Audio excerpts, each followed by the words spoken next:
Assalamualaikum warahmatullahi wabarakatuh. Waalaikumsalam warahmatullahi wabarakatuh. Kami dari kelompok Bubur Lento hari Minggu akan menjelaskan tentang bisnis model kanvas. Yang pertama yang menjadi target pelanggan kami adalah ibu-ibu pekerja yang sibuk, yang tidak sempat untuk menyiapkan sarapan untuk keluarganya. Yang kedua, balita usia 6 bulan sampai manula, bisa semua. Ketiga, komunitas pesepeda, karena kita jualnya hari Minggu, banyak pesepeda yang lewat. Kemudian yang keempat, jemaat gereja, karena kita jualnya di depan gereja. Kemudian yang kedua, keunggulan produk dari kita, bubur kita dimasak dengan tanah sehingga tahan sampai sore. Kemudian rasanya gurih karena pakai santan yang banyak. Kemudian bisa pesan antar.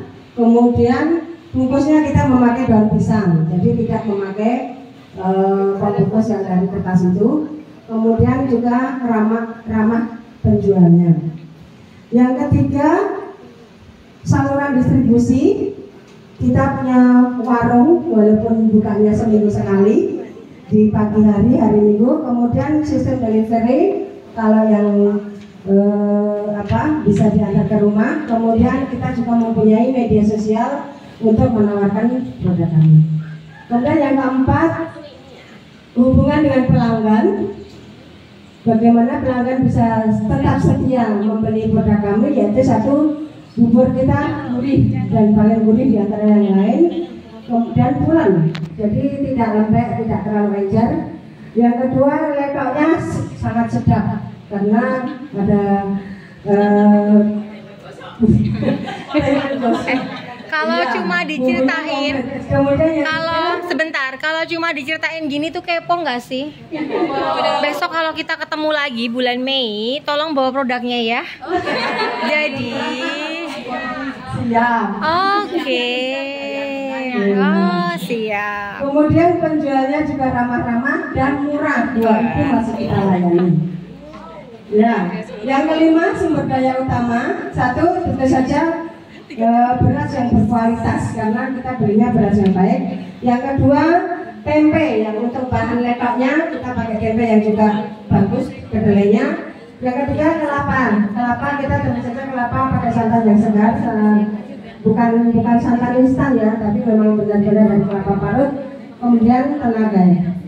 Yang keenam, kegiatan utama tentu saja yang satu adalah memasak buburnya dan perlengkapannya, letok dan gudangan sebagainya. Dua, memasarkan.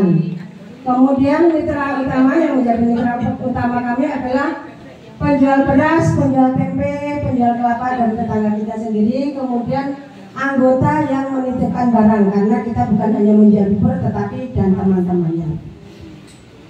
Yang kedelapan, ya, struktur biaya.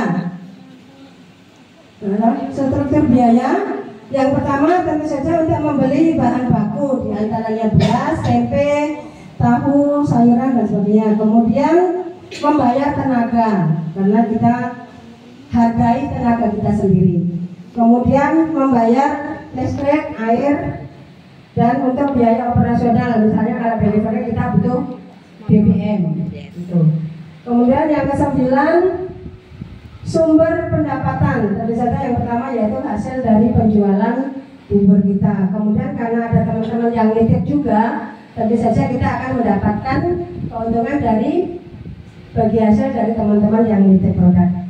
Yang terakhir yaitu dampak sosialnya, yaitu menambah pendapatan kita sendiri dan juga anggota. Kemudian memberi kemudahan kepada ibu-ibu rumah tangga yang terlalu sibuk, yang tidak sempat menyiapkan sarapan untuk keluarganya. Yang ketiga, otomatis ramah lingkungan karena kita memakai bungkus daun pisang. Kemudian yang keempat, menambah pendapatan anggota dan tetangganya. Demikian penjelasan dari kami dari grup Bubur Lento. Oke, terima kasih, mantap banget. Terima kasih banyak untuk Bubur Lento. Tolong ini nanti di